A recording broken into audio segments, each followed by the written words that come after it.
MA final राजनीति विज्ञान MDS university के विद्यार्थियों, हमारा जो विषय है वह है अंतर्राष्ट्रीय कानून, इंटरनेशनल लॉ। अंतर्राष्ट्रीय कानून, इंटरनेशनल लॉ। अंतर्राष्ट्रीय कानून ग्रुप बी का फर्स्ट पेपर है। मैं डॉक्टर गैब्रियल खान से आचार्य राजनीति विज्ञान राजकीय महाविद्यालय में। हमने जो अंतर्राष्ट्रीय कानून में कर लिया था वो था अंतर्राष्ट्रीय कानून का अर्थ, अंतर्राष्ट्रीय कानून की परिभाषाएं। हमारा जो विषय चल रहा था वो था अंतर्राष्ट्रीय कानून के आधार, बेसिस ऑफ इंटरनेशनल लॉ। अंतर्राष्ट्रीय कानून के आधार, बेसिस ऑफ इंटरनेशनल लॉ। इसमें हमारे सामने दो प्रकार के सिद्धांत आए थे। दो प्रकार के सिद्धांत। पहला था मूल अधिकारों का सिद्धांत या मौलिक अधिकारों का सिद्धांत, थ्योरी ऑफ फंडामेंटल राइट्स या प्रिंसिपल्स ऑफ फंडामेंटल राइट्स। पहला था मौलिक अधिकारों का सिद्धांत, थ्योरी ऑफ फंडामेंटल राइट्स। और दूसरा आया था सहमति सिद्धांत, कंसेंट थ्योरी। सहमति सिद्धांत, कंसेंट थ्योरी, दो प्रकार के सिद्धांत आए थे। हमने पहला मूल अधिकारों का सिद्धांत भी कर लिया था और दूसरा सहमति सिद्धांत, कंसेंट थ्योरी भी कर लिया था। मूल अधिकारों का सिद्धांत, principles of fundamental rights, and second consent theory, सहमति सिद्धांत। आज हम जो करेंगे वो करेंगे सहमति सिद्धांत की आलोचनाएं, क्रिटिसिज्म ऑफ कंसेंट थ्योरी। सहमति सिद्धांत की आलोचनाएं, क्रिटिसिज्म ऑफ कंसेंट थ्योरी। पहला क्रिटिसिज्म या पहला आलोचना, फेनविक के अनुसार, फेनविक के अनुसार सहमति का सिद्धांत, सहमति का जो सिद्धांत है, सहमति का सिद्धांत यह बताने में असमर्थ है, यह नहीं बता रहा है, यह बताने में असमर्थ है कि भूतकाल में सरकारों ने किस अनुमान के अनुसार अंतर्राष्ट्रीय विधि के प्रारंभ से कार्य करना शुरू किया था। सरकार असमर्थ है कि भूतकाल में सरकारों ने किस अनुमान के अनुसार अंतर्राष्ट्रीय विधि के प्रारंभ से कार्य करना शुरू किया था। इन्वर्टेड कॉमास बंद कर देना।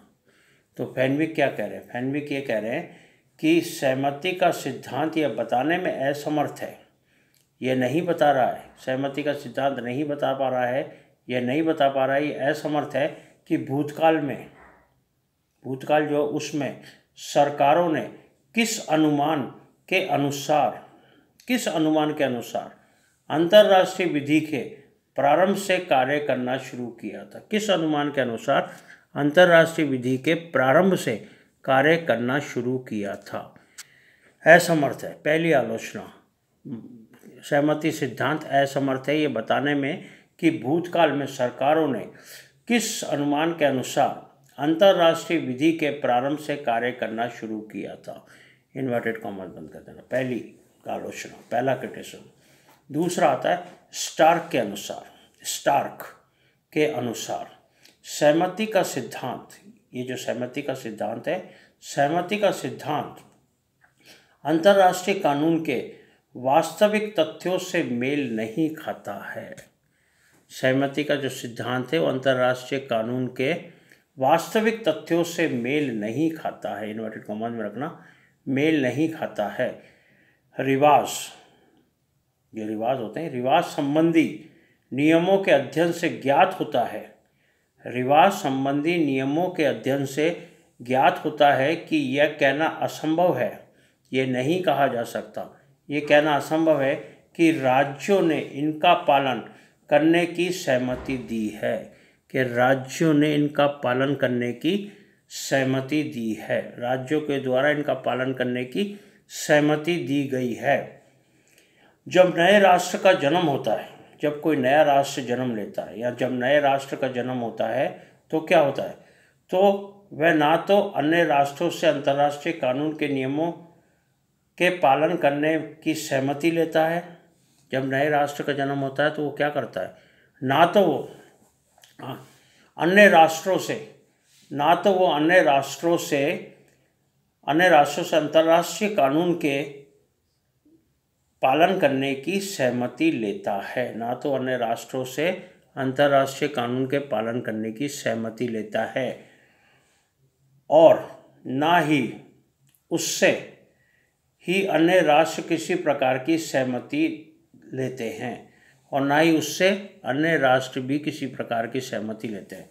तो दूसरी आलोचना क्या हुई? दूसरी आलोचना यह हुई कि अंतर्राष्ट्रीय कानून के वास्तविक तथ्यों से मेल नहीं खाता। अंतर्राष्ट्रीय कानून जो है वो वास्तविक तथ्यों से मेल नहीं खाता, क्योंकि जब एक नया राष्ट्र जन्म लेता है, एक नए राष्ट्र का जन्म होता है, तो ना तो वो अंतर्राष्ट्रीय कानून की सहमति किसी अन्य राष्ट्र से लेता है, ना तो वो लेता है, और ना ही अन्य राष्ट्र किसी प्रकार की सहमति उससे लेते हैं। ना तो वो लेता है सहमति और ना ही अन्य राष्ट्र लेते हैं। तो ये दूसरी आलोचना।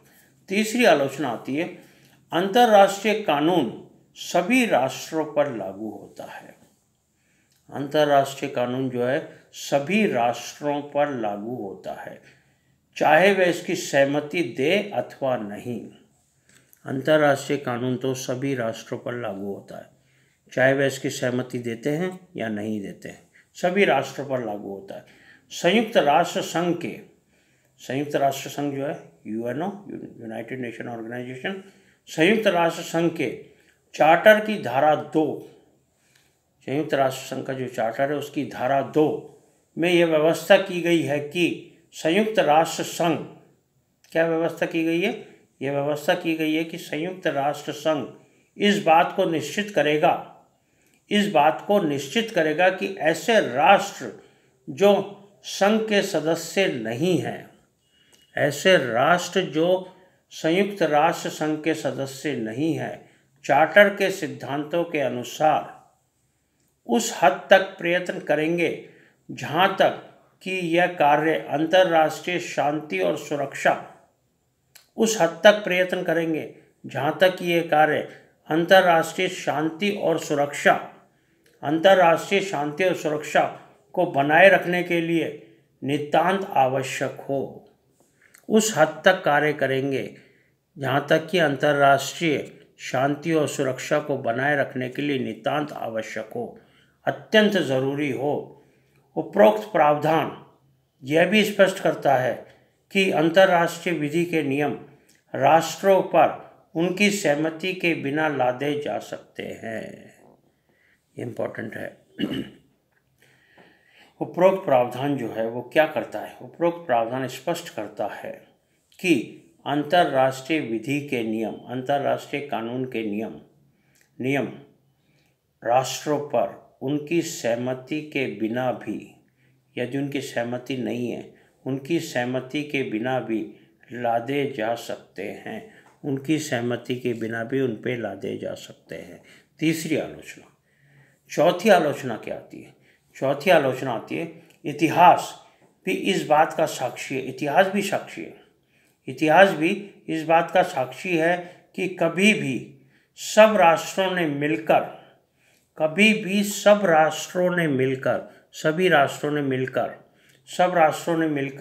या एक एक करके अंतर्राष्ट्रीय कानून के सिद्धांतों को मानने की सहमति प्रदान नहीं की।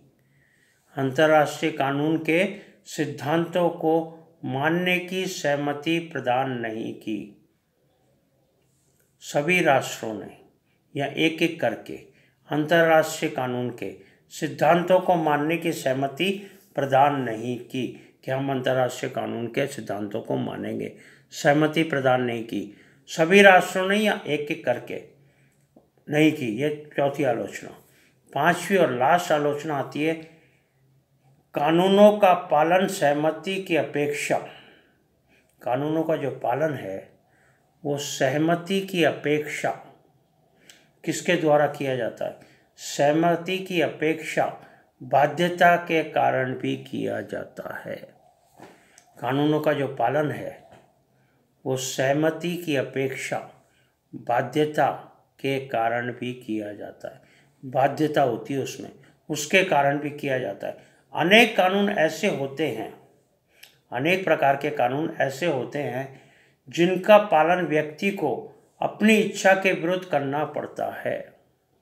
कई ऐसे कानून होते हैं जिनका पालन व्यक्ति को अपनी इच्छा के विरुद्ध करना पड़ता है। उसकी इच्छा नहीं है तो भी इस बाध्यता के कारण उसे उनका पालन करना पड़ता है। उसकी इच्छा बिल्कुल नहीं है तो भी उसे पालन करना पड़ता है। अपनी इच्छा के विरुद्ध ऐसे कानूनों का पालन करना पड़ता है।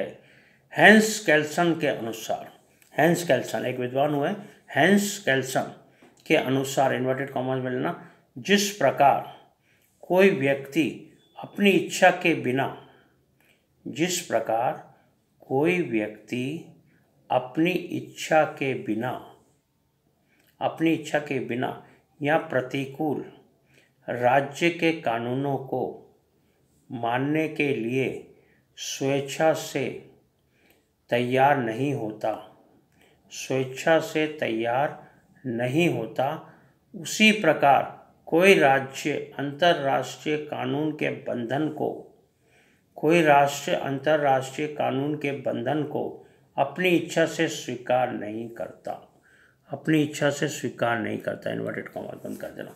क्या कहा हैंस केल्सन ने?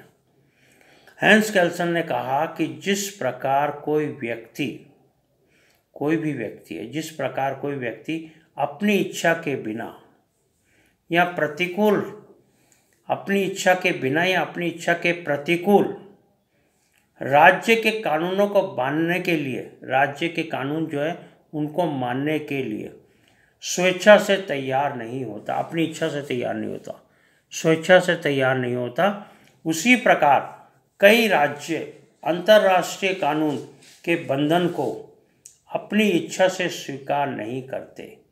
कई राष्ट्र जो हैं अंतर्राष्ट्रीय कानून के बंधन को अपनी इच्छा से स्वीकार नहीं करते, मतलब उनकी इच्छा नहीं होती स्वीकार करने की, बाध्यता है जो उनको कहती है कि स्वीकार करना पड़ेगा। अपनी इच्छा से कई राष्ट्र तैयार नहीं होते अंतर्राष्ट्रीय कानून के बंधन को स्वीकार करने के लिए। तो ये थी आलोचनाएं, सहमति सिद्धांत की आलोचनाएं, क्रिटिसिज्म ऑफ कंसेंट थ्योरी, सहमति सिद्धांत की आलोचनाएं। अब हमारे सामने जो आता है वो आता है इन दो प्रमुख सिद्धांतों के अतिरिक्त, इन दो प्रमुख सिद्धांतों के अतिरिक्त अन्य सिद्धांत भी हुए हैं जो अंतर्राष्ट्रीय कानून का आधार या बेसिस को बताते हैं। अन्य सिद्धांत भी हैं जो अंतर्राष्ट्रीय कानून के आधार या बेसिस को बताते हैं। वो कौन कौन से हैं? पहला, आत्मनियमन का सिद्धांत, आत्मनियमन का सिद्धांत, ऑटो लिमिटेशन थ्योरी, आत्मनियमन का सिद्धांत, ऑटो लिमिटेशन थ्योरी। दूसरा है pacta sunt servanda, pacta sunt servanda, pacta sunt servanda. तीसरा है नैतिकता विधि का आधार, नैतिकता विधि का आधार, morality as a basis of law, morality as a basis of law. और चौथा है सामाजिक आधार, सोशोलॉजिकल बेसिस, सामाजिक आधार, सोशोलॉजिकल बेसिस। तो पहला जो सिद्धांत है, इन दो सिद्धांत, कौन कौन के दो सिद्धांत? मौलिक अधिकारों का सिद्धांत और सहमति सिद्धांत। इनके अतिरिक्त 4 सिद्धांत और हैं। 4 सिद्धांत में जो पहला सिद्धांत है आत्मनियमन का सिद्धांत, ऑटो लिमिटेशन थ्योरी, हम कल करेंगे।